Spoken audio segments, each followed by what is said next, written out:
And this is where that whole writing something that's quote unquote the same but different comes into play. So you do need to deliver on the kinds of things readers are expecting from your genre, but you also need to be able to innovate the conventions of your genre rather than simply regurgitating them. And to me, this is where mastery comes in. So when we're first starting out, we might end up writing scenes similar to what's already out there, and that's okay. But as you get better and better, and as you write further into your draft, you're going to think of ways to innovate on what's been done before.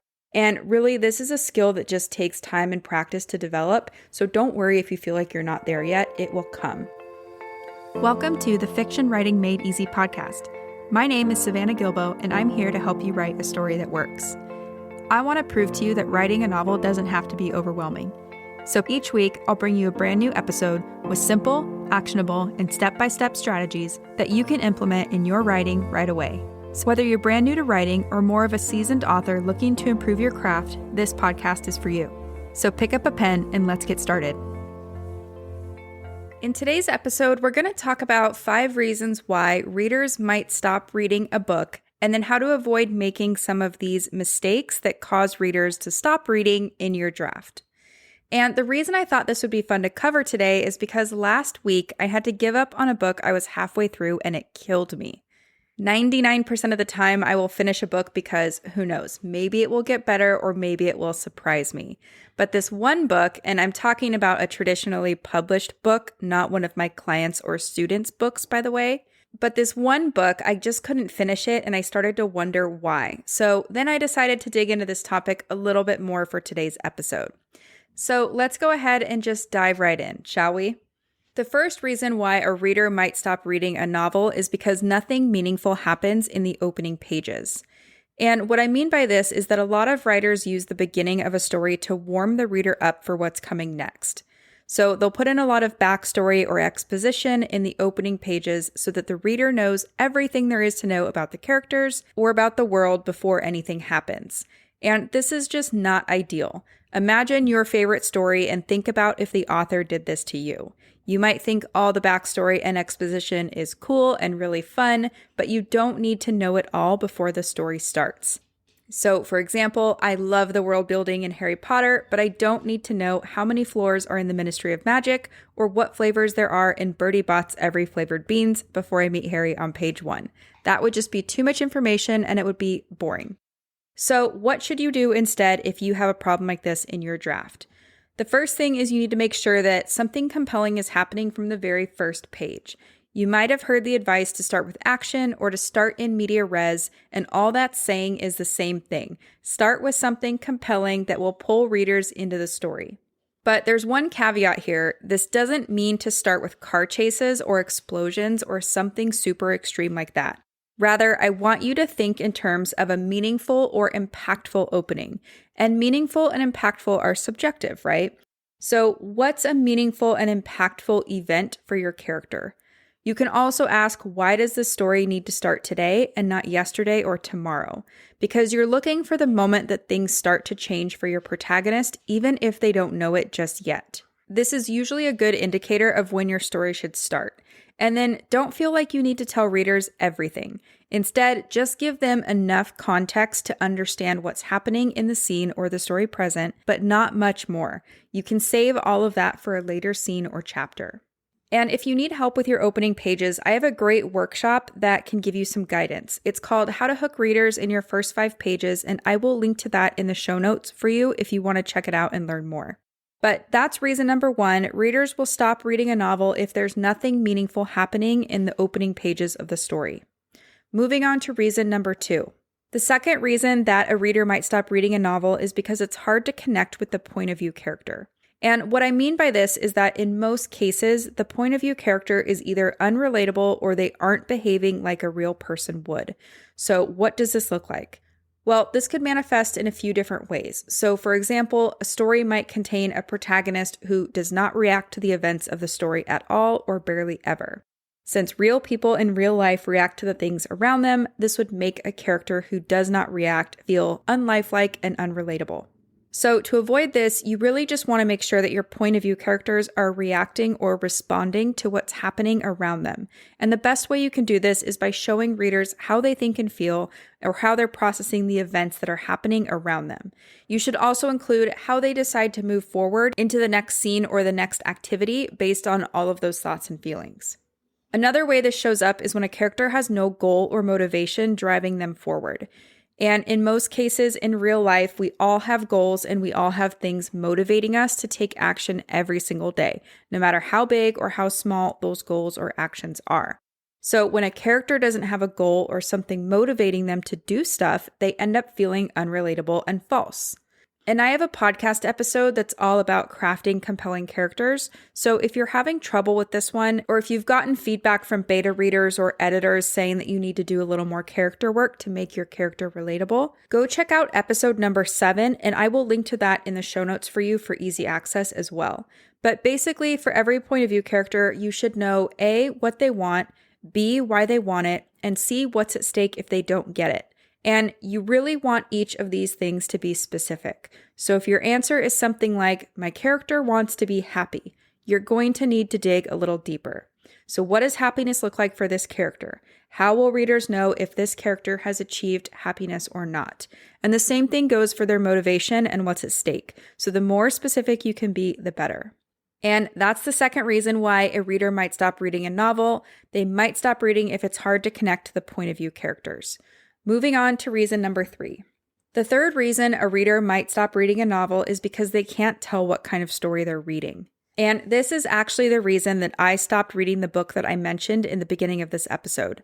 So for context, I had read the first book and it was more of an action, fantasy, romance novel, and I loved it. But then I picked up book 2 and it read more like historical fiction without the action, romance, and fantasy that I loved from the first book. So as a reader, it was very jarring for me. I normally look forward to my time reading every night, but this was so different and just not what I was expecting. So I found myself feeling very indifferent to sitting down to read every night. But that being said, I did read about halfway through the book to give it a chance. And finally, I realized that it was never going to become all of those things that I liked in book 1. So I had to put it down. And I know the example I just gave you was from book 1 of a series to book 2, but this does happen within one book as well. So imagine you pick up something like a mystery novel and everything's going as expected, but then a quarter of the way through, it veers off and becomes a romance. That would be a little bit jarring to you as a reader, right? And it's not what you signed up for. And just for the record, I'm not saying that you can't have elements of more than one genre in your book. You certainly can. But you do want to pick one to be your main genre. So in the example I just gave, mystery would be the main genre, and then you would want to slot your secondary genre as your supporting genre or your subplot. So in the example I talked about earlier, that would be romance. And really what you want to avoid is writing the beginning of your book as one thing and the end of your book as something different, because again, that's just not going to be a good experience for readers. And once they realize they're not getting what they signed up for, or they're not surprised and delighted in the way that they thought they would be, they're probably going to put your book down. Another thing I want to point out here is that it's also good if you can make it clear what kind of story readers are in for from the very first page. So mystery readers want to know they're reading a mystery right away. Romance readers want to know they're reading a romance from the very first page. And really, the same goes for readers across any genre. Sometimes I see science fiction and fantasy writers have a hard time with this. So for example, let's say someone's writing a paranormal romance, but there's nothing paranormal happening until page 75. That's going to be a little strange for readers. Another thing I see happen sometimes is that fantasy writers don't include magic until way too late in their drafts. And really, no matter what genre you're writing in, it should be very clear from the first page. So if you're going to include magic in your story, you should show it, or at the very least, hint at it from the very start. And something that always helps me keep this in mind is that a confused reader is a lost reader. So we don't want to confuse our readers because that means we will lose our readers. And if you need help figuring out the genre of your story, you can go back and listen to episode number 2 that's all about choosing the right genre for your idea. I will link to that episode in the show notes for easy access as well. But that's reason number 3 that someone might stop reading a novel. They might stop reading if they have no idea what kind of story they're actually reading. Moving on to reason number 4. The fourth reason that a reader might stop reading a novel is because they've seen the same thing before. And I'd say this is one where readers might be a little more forgiving than the others, but what I mean by this is that if an opening scene of a story is something we've seen a million times before, so for example, the heroine of a story going on a run, the hero of a story waking up in bed from a bad dream, or the bad guys on a plane planning something suspicious, things like that, then it's probably not going to be that compelling for readers. And this matters because we want to pull readers into our story as quickly as possible, right? So we don't want to give them any reason for putting our book down before they even get into the meat of the story. And if you suspect that you've done this in your draft, you have two options for fixing it. Number one is that you can either change your opening to be something more meaningful and compelling, or number two, you can find a way to make the scene of, say, your heroine going for a run more compelling and meaningful so that it feels different and therefore more interesting. And really, either way, what you want to do is take whatever's happening and just make it very specific to your protagonist. Recently, I worked with a writer whose opening scene was the heroine coming back from a run. But it wasn't just a random person going for a random run. Being a runner was a very large part of this character's identity, so we were able to show that through the context of the scene and just set up the conflict that had nothing to do with running in a way that was going to pull readers in. So a little bit of a caveat there are ways to make scenes like this work. It's just you have to ask, is it really appropriate for the story, or can I do better knowing my characters and knowing my plot?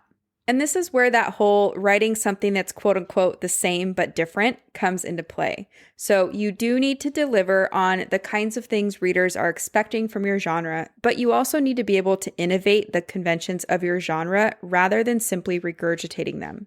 And to me, this is where mastery comes in. So when we're first starting out, we might end up writing scenes similar to what's already out there, and that's okay. But as you get better and better, and as you write further into your draft, you're going to think of ways to innovate on what's been done before. And really, this is a skill that just takes time and practice to develop. So don't worry if you feel like you're not there yet, it will come. But for now, if you want to hear a bit more about genre conventions and how to make sure that you don't go into cliche territory with them, go check out episode number 16 that's all about the difference between genre conventions and tropes. I will also link to that episode in the show notes for easy access as well. But that wraps up reason number 4 that a reader might stop reading. So a reader might stop reading because they've seen the same things done in the same way before. Moving on to reason number 5. The fifth reason a reader might stop reading is because they don't care about what happens next. And the easiest way I like to think about this is that the point of view character in a story is the reader's avatar for experiencing the story. So whatever that point of view character feels, the reader would ideally feel too. And if there's nothing to make the protagonist curious and or constantly moving forward, then there's going to be nothing to make the reader feel that way either. And this does relate back to reason number 2, where we talked about how readers might stop reading if they don't connect with the point of view character in a story. But I have another angle on this one in terms of what you can do to avoid this in your draft.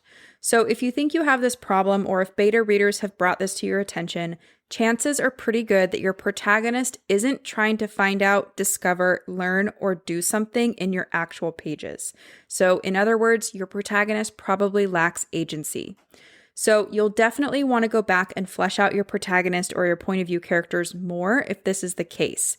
But you'll also want to think in terms of evoking questions and providing answers for both your protagonist and by extension, your readers. So once the central conflict has sucked your protagonist in, what might they want to find out, learn, discover, or do? And as a random example, let's say your protagonist is a detective and they've just been assigned a murder investigation. They are not going to be sitting around waiting for clues to come to them, right? Instead, they're going to have to start somewhere. They're going to have to start looking into one thing that will lead to another thing, and then another and another until they finally figure out who done it. And I know we're not all writing murder mysteries, but you can really apply this to any genre. So let's look at an example from a made-up action-adventure story. Let's say the bad guys have come in and set fire to your protagonist's town, and now he or she is on the run. So they finally arrive in a neighboring village, and they don't know what to do. It's highly unlikely that they're going to sit there and do nothing, right? So what might be the first question that they ask of themselves or others? Maybe they want to know if a sibling that they had back in their village is still alive. Maybe they want to know how to get to a different location from their current location, or they might need to find a new way of traveling, or who knows. But let's say they want to find out what happened to their sibling. So by asking questions and pursuing the answer to what happened to their sibling, readers will be curious too because your protagonist cares. So because your protagonist wants the answers and because they care, readers will want the answer and they will care too. And then let's say this character finds their sibling, but they learn something else while finding their sibling that prompts a new question. So now we can just start the cycle over and keep going until we reach the very end of the book. So I just want you to keep in mind this thought of questions and answers to help pull your protagonist and your reader through the story and keep them curious. So that's reason number 5 that a reader might stop reading. They might stop reading a novel because they don't care about what happens next. And that wraps up the 5 reasons why readers might stop reading a novel. And there are probably more reasons, but these are what I see as the 5 most likely reasons. So I hope they were helpful for you, and I hope they illuminated some mistakes that you could potentially avoid in your own draft. Now, before I let you go, let's do a really quick recap. The first reason that a reader might stop reading is that nothing meaningful is happening in the opening pages. And to avoid this, you just want to make sure that something compelling is happening in your draft from the very first page. And remember, this doesn't have to be crazy action or plane crashes or anything like that. It just needs to be something meaningful and impactful to your character. So if they care, readers will care. The second reason that a reader might stop reading is because it's hard to connect with a point of view character. So to avoid this, you really just want to make sure that your point of view character has a clear and believable goal and motivation, and that they're also reacting to what's happening in the scene, just like we would in real life. The third reason a reader might stop reading is because they can't tell what kind of story they're reading.